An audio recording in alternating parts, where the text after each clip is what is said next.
Alright, I disassembled this in order to pack it and try to sell it, but I think there might be a tutorial that's needed, and if not, you know, you can disregard this. But anyway, in order to pack it, I had to take it back apart. So it comes with this little ball doohickey thing. Super, super simple. So I just put this through it, this ring, and then this can easily snap on. You see that?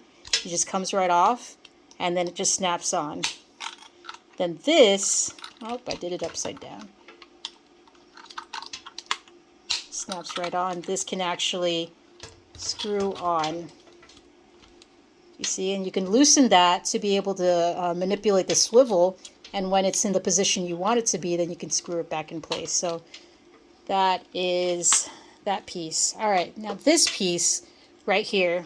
So this one I didn't fully disassemble because I can already put it in, but this swivel piece, it works very much like your standard tripod attachment.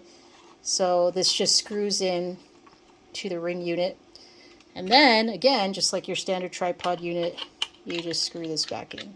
So not too bad. And you're good to go.